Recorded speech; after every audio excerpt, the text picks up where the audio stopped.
दोस्तों, कल फाइनली जो है बंगाल के चुनाव संपन्न हो गए और एग्जिट पोल आ गए। तो 5 जोनों जगह जितने भी हैं, वेस्ट बंगाल, असम, पुडुचेरी, केरल और तमिलनाडु, सब जगह जो है चुनाव फिनिश हो गया, कंप्लीट हो गया। अब 4 तारीख को इसका रिजल्ट आएगा, 4 मई को। लेकिन सबसे ज़्यादा कोई टॉक ऑफ द टाउन कोई स्टेट है चुनाव के हिसाब से या एग्जिट पोल के हिसाब से, जो ध्यान खींच रहा है वो है बंगाल। बंगाल का जो फाइट है, वो अलग लेवल पे है। चुनाव संपन्न होने के बाद भी आज भी ये फाइट अलग लेवल पे चल रहा है। जो खबरें आ रही हैं कि ममता बनर्जी, टीएमसी के जितने भी लोग हैं, वो लोग जो जहाँ पे स्ट्रांग रूम जहाँ पे रखे जाते हैं कई जगह, जो अपना ईवीएम, वहाँ पे धरना प्रदर्शन कर रहे हैं। वो कह रहे हैं कि जो 4 मई को काउंटिंग होगा, तो उसमें सेंट्रल गवर्नमेंट के जो जिस तरह से ऑब्जर्वर आए थे और जो सेंट्रल गवर्नमेंट के हिसाब से, और उस समय जो जिस तरह से एक विवाद खड़ा हो गया, वो बोल रहे हैं कि यहाँ स्टेट पुलिस पे क्यों, स्टेट के ऑब्जर्वर क्यों नहीं बनाए जा सकते? क्यों सेंट्रल गवर्नमेंट को आना है? इसके लिए धरना प्रदर्शन कोर्ट भी गए, लेकिन कोर्ट ने अपने मामला जो है सुरक्षित रखा है। लेकिन बात यहाँ वो नहीं है, बात यहाँ है कि एग्जिट पोल क्या बोल रहे हैं। मैं नहीं बोल रहा कि एग्जिट पोल सही होते हैं या गलत होते हैं। कई बार सही भी होते हैं, कई बार गलत भी होते हैं। लेकिन कुछ ऐसे एग्जिट पोल हैं जो बहुत कम, माने आप बोल सकते हैं कि उनका स्ट्राइक रेट है 90 85 से 90% है। कई चुनाव में जैसे मैटराइज का मैंने देखा कि 85% के आसपास का उनका स्ट्राइक रेट है। एक्सिस माई इंडिया कई जगह फेल हो गया है, तो उसका थोड़ा-सा गिर गया है। लेकिन टुडे चाणक्य, उसका जो आज एग्जिट पोल आया है, वो बहुत ही चौंकाने वाला है। और जो लोग उसके बारे में बोल रहे हैं कि टुडे चाणक्य का जो एग्जिट पोल है, वो सही नहीं है, तो आपको पहले इस एग्जिट पोल पे करने के लिए पहले एग्जिट पोल बताते हैं और क्यों मैं मानता हूँ ये सही हो सकता है। तो सबसे पहले मैं मान लूँ कि टुडे चाणक्य का जो पहली बार आया था 2021 में, उन्होंने जो किया था, आप जाके वेबसाइट पे चेक कर सकते हैं। उन्होंने लिखा है हैशटैग टीसी पोल, मतलब उन्होंने लिखा है West Bengal election 2021 seat projection left और कांग्रेस 4 4 प्लस 4, मतलब 4-4 सीट का उन्होंने दिया है। बीजेपी को 108 और 11 सीट का उन्होंने वो रखा हुआ है, प्लस माइनस। जैसे कि मतलब लेफ्ट और कांग्रेस को उन्होंने 4 दिया है, या तो 4 में 0 लड्डू भी आ सकता है या 4 भी आ सकता है। टीएमसी को उन्होंने पहली बार जब सब लोग बीजेपी को तब उन्होंने बोला था 180 सीट आ सकता है, प्लस माइनस 11। अदर को 3 सीट दिया था। आप ये सोचिए कि आज जो वो प्रोजेक्शन मैंने क्यों बताया कि यहाँ पे आप देखेंगे टीएमसी को उन्होंने ज़्यादा सीट दिया है। उन्होंने 180 के ऊपर भी जा सकती है, ऐसा भी बताया है। और आप जानते हैं कि टीएमसी को कितना सीट आया था वहाँ पे। तो टुडे चाणक्य जो है, अगर देखा जाए तो उस समय भी उनका प्रेडिक्शन जो है गलत नहीं था, वो सही था। अब सवाल ये उठता है कि आज उनका जो आया है उसमें को कि क्या हो वाला है? देखिए, अगर पोल ऑफ पोल देखेंगे तो ज़्यादातर जो है 150 के ऊपर बीजेपी को बता रहे हैं और 135 और 30 के आसपास टीएमसी को बता रहे हैं। लेकिन ज़्यादातर आप देखेंगे मटराई जो है 167 के आसपास का सीट दे रहे हैं बीजेपी को, और ममता बनर्जी को बहुत कम दे रहे हैं। लेकिन टूडे चाणक्य का जो एग्जिट पोल आया है वो बहुत ही चौंकाने वाला है। वो इसलिए चौंकाने वाला है कि उन्होंने टीएमसी को दिया है 100 जो टुडे चाणक्य ने दिया है एग्जिट पोल जो है, उन्होंने दिया है बीजेपी को 192 सीट दिया है, और बीजेपी को, और जो टीएमसी है, उसको बहुत कम सीट दिया है। यहाँ पे आप देखने को मिलेगा कि काफ़ी कम सीट दिया है उन्होंने। और ये टुडे चाणक्य का जो चल रहा है प्रोजेक्शन, असम पोल में उन्होंने 94 दिया हुआ है बीजेपी को। तो आप टुडे चाणक्य का अगर वेबसाइट पे जाएँगे, तो उन्होंने इस बार टुडे चाणक्य का अगर जाते हैं आप एक्स पे अकाउंट पे, तो उन्होंने दिया है वेस्ट बंगाल 2026, जिसमें सीट प्रोजेक्शन है बीजेपी को 192, उसमें 11 जो है प्लस माइनस दिया है, जिस तरह के 180 दिया था उन्होंने पिछली बार टीएमसी को, और टीएमसी को दिया है 100 11 माइनस, मतलब प्लस माइनस, मतलब 100 होगा, उसमें 11 कम भी हो सकता है, 11 ज़्यादा भी हो सकता है। मैं ज़्यादा आएगा तो 111 आएगा, कम आ जाएगा तो 89 आएगा। वैसे ही अगर वो बीजेपी को जो है 192 दिया है, तो अगर ज़्यादा है, 11 ज़्यादा आएगा तो 203 तक आ सकता है, और कम आएगा इससे तो 11 घटा लेंगे तो ये मुझे लग रहा है 183 के आसपास आएगा। और इन्होंने वेस्ट बंगाल में जो वोट प्रशिक्षण दिया बीजेपी को 48 परसेंट का वोट दिया है, 3% का अप उन्होंने बेनिफिकेशन दिया है और टीएमसी को 38 परसेंट दिया है, 3% का प्लस माइनस किया है, अदर को 14 दिया है, 3% माइनस किया है। तो इस तरह से देखेंगे तो टुडे चाणक्य का जो सीट प्रोजेक्शन आया है, वो कहीं न कहीं आपको देखने को मिलेगा कि जो पहली बार जो उन्होंने 2021 में की थी, उसके कहीं न कहीं आस-पास उन्होंने किया है।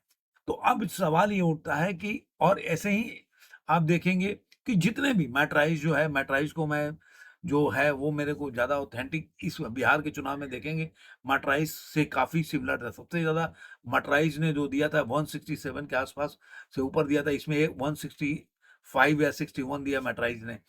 तो कहने का मतलब है कि मैट्राइज़ भी काफ़ी अच्छा कर रही है। स्ट्राइक रेट 85% के आसपास है।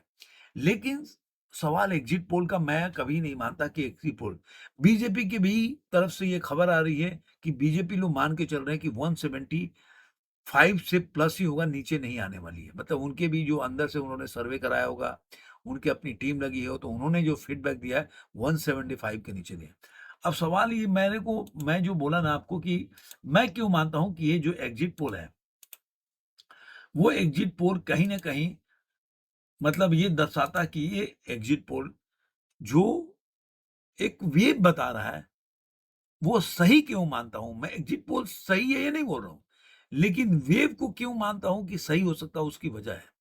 एक तो मैंने पहले भी जितना भी चुनाव के बारे में मैंने आप लोगों से डिस्कशन किया है, बताया है, बातें किया है, इसके बारे में एक-एक चीज़ बताया है, एनालिसिस किया है। मैंने आपको 1 2-4 चीज़ कोई भी चुनाव जीतने के लिए उसके अगेंस्ट में जैसे मान लीजिए तमिलनाडु में जो चीज़ आ रहा है, तो ये देख रहा है कि भाई डीएमके सत्ता में है, तो उसका वोट कौ उसके अगेंस्ट में जो वोट है, वो कौन कटेगा, कहाँ डिवाइड हो रहा है। तो कहीं न कहीं विजय और जो एआईएडीएमके है, उसमें ये बँट गया है, जिसकी वजह से वो चीज़ रिफ्लेक्ट कर रहा है, जो एग्ज़िट पोल है, उसमें रिफ्लेक्ट कर रहा है।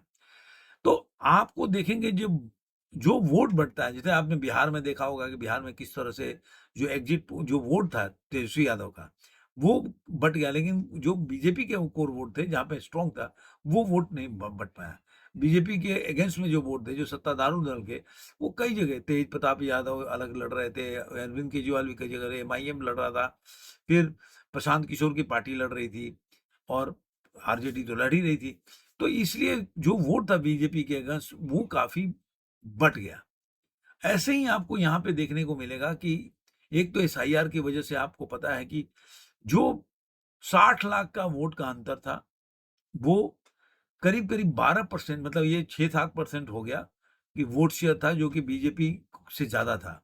अब वो क्या हुआ कि वोट परसेंट जो है वो ज़्यादा कट गया।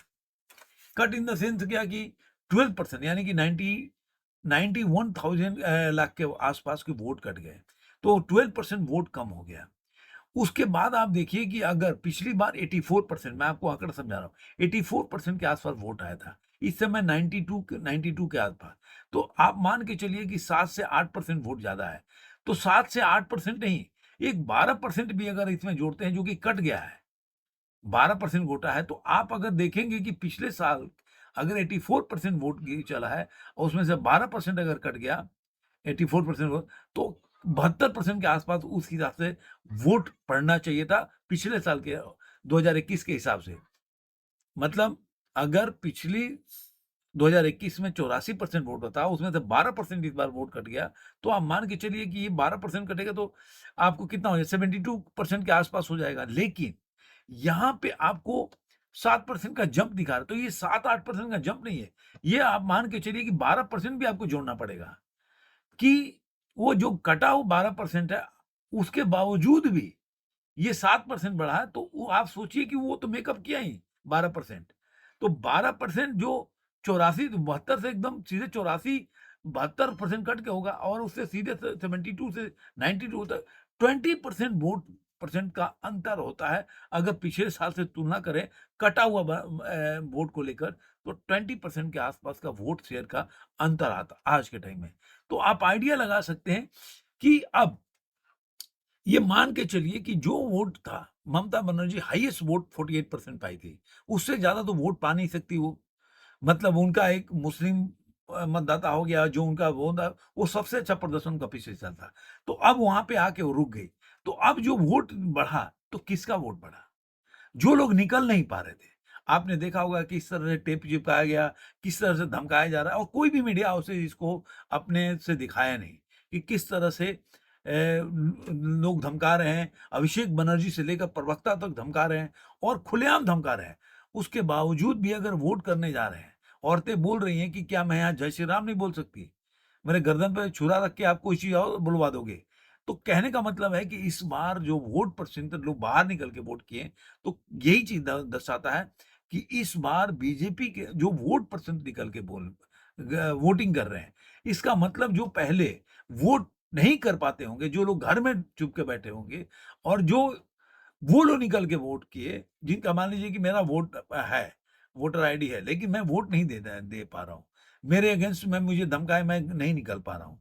तो जो लोग, वो लोग जो कई परसेंट लोग होंगे, कई लाखों लोग होंगे, कई परसेंट लोग होंगे जो घरों में बैठे होंगे, वोट नहीं दे पाते हैं। आपने देखा होगा कि कई औरतों ने बोला कि मैंने एक बुड्ढा आदमी का वीडियो देख रहा था कि बोला जी मैं 40 साल से कभी वोट ही नहीं दे पाया। पहले लेफ्ट ने नहीं दिया, अभी इन्होंने नहीं देने दिया। तो वो बहुत खुश हुआ। ऐसे कितने लोग मिल जाएँगे आपको, जो उन्होंने वोट ही नहीं दिया था, आज तक यही लोग वोट करते थे। तो वो लोग अगर वोट करके आ रहे हैं, तो इसका मतलब है कि कहीं न कहीं एसआईआर से लेकर और जो वोट प्रतिशत बढ़ा है, और जो पहले से मुस्लिम तो पूरा एकदम कहीं भी वोट देते हैं, तो पूरा मतलब उनका 100% पोलिंग होता है। तो उनका जो वोटिंग होना था वो हाईएस्ट हो गया। 2% बढ़ा सकते हैं कि चलो 2% और वो निकल के, क्योंकि यहाँ से मुंबई से भी गए और जगह से जाके वहाँ वोट करने गए, 2% बढ़ा लो आप। इन जनरल सब लोग मानते हैं कि भाई उनका वोट एकदम पूरा 100% पोल होता है। तो बाकी तो हिंदू ही वोट दिया। तो आखिर हिंदू दिया, जो अब नैरेटिव चला रहे, चाहे योगी आदित्यनाथ जाएँ, चाहे अमित शाह गए, या मान लीजिए शुभेंदु अधिकारी हैं, हर जगह यही बोल रहे हैं कि हमको हिंदू वोटरों ने दिया है। ये दर्शाता है कि कहीं न कहीं बीजेपी कॉन्फिडेंट है। और सबसे बड़ी बात, पहली बार मैंने ममता बनर्जी को देखा कि वो वीडियो जारी किया कि हम 226 सीट जीत रहे हैं, हमें पोलिंग बूथ में वो कर देंगे। एक मतलब डबल है कि हम जीत भी रहे हैं और ये पोलिंग में गड़बड़ भी कर सकते हैं। तो दोनों चीज़, दोनों लोग, अभिषेक बनर्जी का जो पहले था उनका भाषा, जो गाड़ी पे चढ़कर धमकी दे रहे थे, वो इलेक्शन पोल होने के बाद उनकी भाषा बदल गई। वो बोले कि देखते हैं क्या होता है, हम जीतेंगे। मतलब वो बहुत ही एक मतलब बैलेंस करने वाली बात थी कि कल को हम हार जाएँगे तो हमें कैसे फेस सेविंग करना होगा। तो देखते हैं कि आज के टाइम में टूडे चाणक्य का हर जगह ज़िक्र हो रहा है कि इसका जो है, वो काफ़ी ऑथेंटिक डेटा पिछले चुनाव में भी दिया था इन्होंने, और यही होता है कि इस बार का मुझे लग रहा है कि चुनाव जो है भारी पड़ने वाला है ममता बनर्जी का। 4 तारीख जो दूर नहीं है, ये चुनाव मैं मानता हूँ कि इस बार ममता बनर्जी जो गई। धन्यवाद।